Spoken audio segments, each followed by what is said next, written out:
Alright, time for a reality check. So, Serenity is currently at our house on the trailer beside our garage. Just got my new registration sticker on. Haven't even had a cover on it. Needless to say, there's a lot of trees here. We got a lot of leaves. It's kind of a mess. Never finished putting the door on.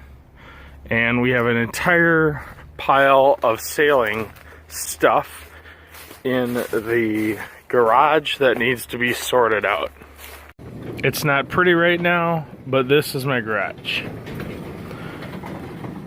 It's kind of been a place to throw stuff for a while, and a lot of sailing stuff has gotten thrown in here. We got water jugs, covers, all sorts of stuff. Emergency equipment, stove, heavy weather gear, you name it. It's a mess. It needs to get picked up so that we can park cars in here for the winter. So, that is the project for today, is to clean this up and get all of the sailing gear into Serenity so that it can be tarped for the winter. As I go through cleaning the garage and cleaning out Serenity, I will be stacking things in the front, and I will take some video footage here of the interior so you can see what it looks like. Here's one thing that I learned, is that if you don't have something to support the back, when you walk into the back, the entire boat can tip down, and that's a really interesting moment if you're on the boat and the nose goes 10-12 feet in the air. So that is something that I've avoided by placing this stool under the back as a support, and I haven't had any issues since with that problem. So just gonna start cleaning out here, and pretty much done sailing for the season. We might get out again, but I doubt it. So I'm gonna start cleaning out the boat and getting things all picked up. We'll start stacking anything that's sailing related up inside the cabin for the winter. And then the boom up here, I've got this boom support, which is really nice. Got one here and one there that are wood and removable. And then on the very front, the trailer has this vertical support. So that's kind of nice to have. So we'll be cleaning up, and I'll do some interior video here coming up soon. I have the cruise and carry off now. I just mounted it temporarily on this chair. And it's air cooled, so I don't think it'll be a problem just staying in the garage and freezing. There's not much fuel in it, so I'll be able to put fresh fuel in the springtime. And so this thing is probably just going to be set in the garage somewhere. Alright, got the leaves out. It's still a little dirty in here, but here is the new problem that I'm facing. This is my little trap door that I made for my bilge system, and it's nothing fancy, just a little bilge pump. I think it's a 800 gallon per hour. The hose circles here. It's pretty heavy duty hose, so a little water in there won't matter, and then it just goes up there and out the side.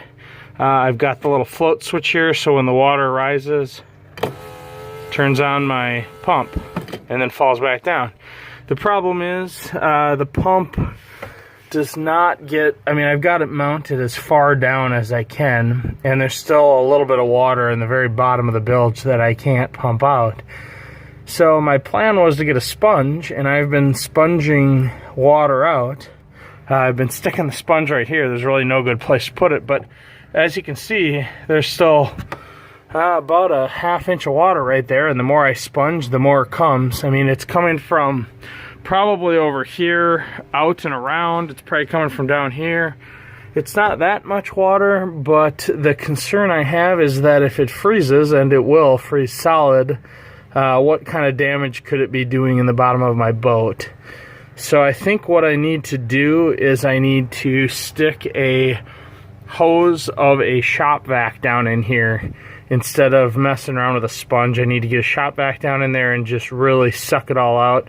Surprisingly, I do not own a shop vac, but that's the great thing about these moments is when there's a need to buy something, then you get something you don't have. So that's good. So I'll get a shop vac and get all that cleaned out. I've kind of tried to make sure there's no plant material down in there. And then what happens is this board here slides on here. I still have some tweaking to do with the cords. Obviously this isn't permanent, but the hose goes in there, and then this slides up like so, and that completes it. So you still don't want to stand on here, of course, but if you did, it's not perfectly level, but it's fully supported, so you could stand there and it's not going to hurt anything. And then I just use this little shim to pop it up when I need to access it, and that seems to be working for now. I've thought about getting a little hook of some sort, or something to put on there, but of course you don't want a trip hazard either. The other thing I'm considering doing is, it is kind of difficult to get up and back down from the top of the boat, especially when I'm putting up or taking down the mast. So what I'm thinking is I might build a little step that goes across here, and so there will maybe be a little step about this wide right here that'll be nice and solid and have supports that come down there, and it would probably rest up here.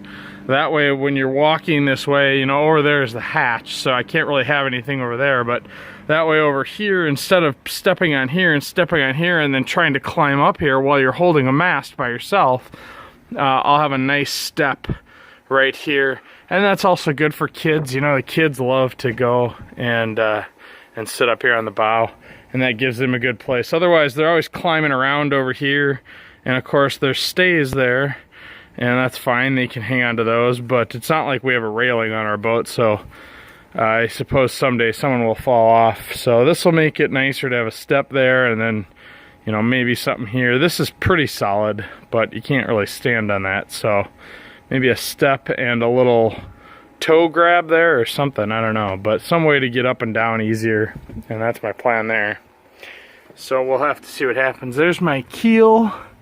I don't know exactly how far down my keel goes, but it's pretty far down. So this coming summer, what I'd like to do is put the keel down and get in a nice sandy beach area on Mille Lacs and get under the boat and take a look at what it looks like. If we move into the cabin here, get a little look at what the cabin's like.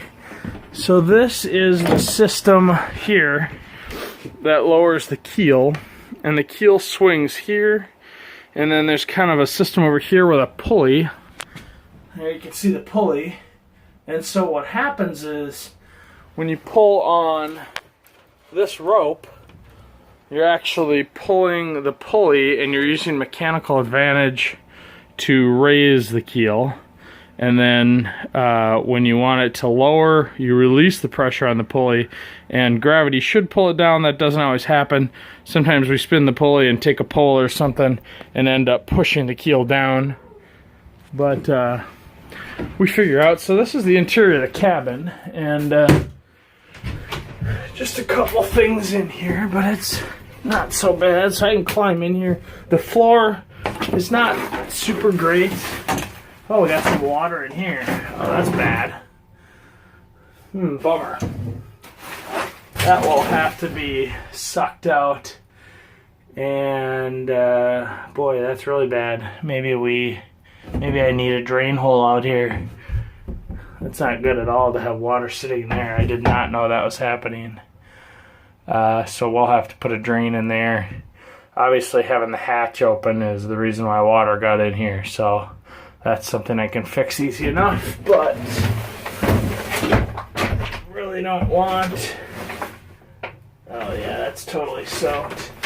So all this stuff is gonna have to come out and be dried out, and we'll have to figure that out. Alright, I got my drill out and immediately drilled some parallel holes here, and that water has drained. Up in the very, very bow, I don't dare drill because it's so close to the hull, but these are all just through the floor here, and You know, this floor used to be watertight for a reason, but that is no longer the case in the back of the boat, so there's no reason not to have drainage holes in here. My plan is to build up a stronger livable floor. And so this subfloor, in this condition with holes in it for drainage, is just fine. This makes sure that if water does get in the cabin, it drains down to the bilge where it can be pumped out or sucked out. Obviously, when the hatch is across here, and I have my part down here, and the cover's on, there shouldn't be any problem with getting water in here. The reason why this water is in here is because my boat's been parked with the hatch off, so, and no cover. So lesson learned there. I'll get the rest of this sucked up here with my new shop vac, but that's definitely something we don't want, is water in the cabin. So that aside, it's really tough unless you have something for scale, like someone laying down here to see how big it is. And of course I'm not going to lay down right now in the dirty water. But over here I have a little AGM battery running my bilge pump, and there's really not a lot in here yet. There's a main support, which is kind of nice that the mast sits on. Some little storage areas. Two adults could easily lay in here. I would say no more than 2 adults would fit in this cabin, but 2 adults could easily lay in here and sleep comfortably. So that is the goal, is to make this area. Here, maybe I can do a, let's see if I can spin my camera around. Alright, got a spun around camera view here, so this gives you a little better idea looking in the hatch of what kind of area we have. You can see where I'm sitting here. Enough room for a person, and then it heads out behind me quite a bit. So if your legs were out in the bow and your head was down here, you could do that on each side and it would work pretty good. But other than that, I mean, it's pretty good sized in here and pretty cozy, not too bad. It's just really, I haven't done anything yet with the interior of this boat, so it's saleable, and right now this this interior just hasn't really been on my radar as something I've been working on, so it will be though. So here's looking out of the hatch. Pretty good sized cockpit. I mean, you could put quite a few people out here to sail if you want. And I also have a cot. I've spent one night on this boat, and I was going to sleep inside, and then I decided not to. So I spent the night with a cot out here in the cockpit under the stars, and it was quite a lovely evening. No bugs, perfect temperature. So really, this is a 2-person overnight boat. Could you put a cot or another person laying on the floor in the cockpit and pinch 4 in? Yeah, you could. It wouldn't be fun, probably, for most people. But for those of us who don't mind tight spaces, I would say it's a 2-person boat with potential to sleep 4 in a pinch. So I was just thinking while I'm sitting here and I have the drill and my knees are already wet and dirty, this piece here that I built is supposed to go right in here, and then the idea is that it will hinge and it will swing inward, and I believe, there's my sailing gloves, I thought I had some hinges here somewhere. Yeah, look at that. These are hinges I think my dad gave me that he had extra. 2 hinges in the hardware. And that should be all I need. So I think I'm going to quick hinge this baby up. Alright, my swing door is in here. As you can see, that fits nicely, just as it should. And opens inward. These came out a little bit here, so I'll have to put a little batten strip or something, or cut those off maybe with a Sawzall, but I'm not too worried about that. That's kind of the story of this boat. But here's the beauty now. This closes. I'll put a seal around here. And then our main hatch comes in like that. So we're totally sealed. This, of course, all needs sealing. Water can still get in there. The main part here overlaps, so water doesn't come in that, just the door. So that is the plan here. I'll put something on the inside of this one and the outside of this one, and that way no water will come in the door at all. And then you just, this one, of course, doesn't go out because this overlaps. So you open this up, and then you open this up, and let's have a look from the outside. Alright, here's our hatch opening. Now the inside door will come like this, and that will need a latch of some sort. And the top hatch will come over. This can latch and lock. And that's our whole hatch system. That was the original design, and just haven't got it figured out until now. So here's something that I wanted to touch on, and that is the boat as a whole. This is a 20-foot 1967 anchor craft. It does not have a deep cabin. It's swing keel. Is this a liveaboard boat? No, certainly not. This is not anywhere near the size or capability unless you were super crazy. But as some YouTube channels have stated in their videos, you have to start somewhere. And starting big and complicated and living aboard maybe isn't the best choice. For us, we don't know anything about sailing. It's something I've always been interested in, but it's not something I've ever done. So after sailing with a friend, we found this boat. Take a look right here as I tell you. This is a $400 Craigslist find. $400. That trailer is at least worth $200. Look at the mast. Look at the hardware. I mean, this was such an affordable boat. I have maybe in paint and wood and motor, life jackets and gear, I have maybe added another $400 to this boat and this operation. I would say I have somewhere in the $800 to $900 invested in this boat. It is a beautiful sailing boat. It's a great day sailor. We keep it slipped at our cabin up on Mille Lacs Lake, and we can trailer it anywhere very easily. We can do wife and husband getaways if we want to stay in the cabin. And right now, it's all we need. We're just not to that point that we're living aboard. That's our ultimate goal, but we're busy raising kids right now. So this is something that we can use. And we're powerboat people too. I mean, don't get me wrong. I love to push the throttle down in my Bayliner and go for a cruise. We jump off that thing, we go to dinner. You know, both of these boats are totally different. Would I ever give up the Bayliner? No, probably not. I would say until I'm living aboard, I do like having a powerboat. I do like water skiing. I like pulling my kids behind the tube. I like going fast. I mean, they're just two totally different animals, but this is an endeavor that we got into very affordably, and we're fine with sticking some money into this thing. I mean, not obscene amounts, but as it needs little things here and there, we do want to make it a nice sailboat. And let's be honest, this thing is 50 years old and it still sails like a dream. So new is not necessary, heavily equipped is not necessary, beautiful is not necessary. This boat is very adequate. There's my rudder.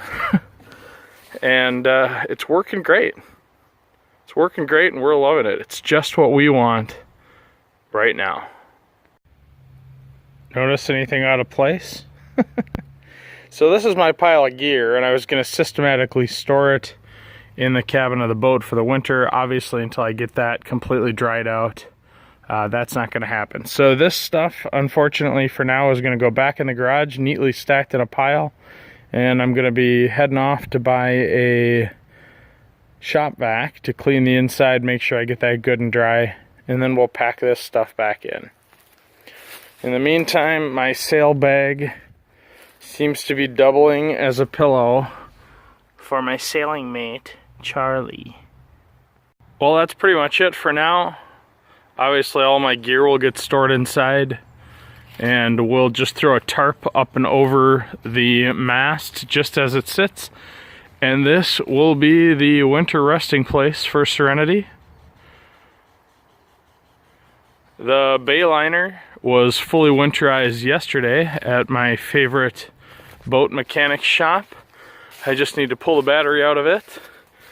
And the bayliner will be going to our storage lot up at our cabin in Walk-On next to Mille Lacs Lake. So the bayliner is all set to go, and I'll be taking that up north this weekend. I think that's about all for this episode. See ya. Alabama, Arkansas, I do love my mom and pa, not the way that I do love you. Well, holy moly, real life, you're the apple of my eye. Girl, I never loved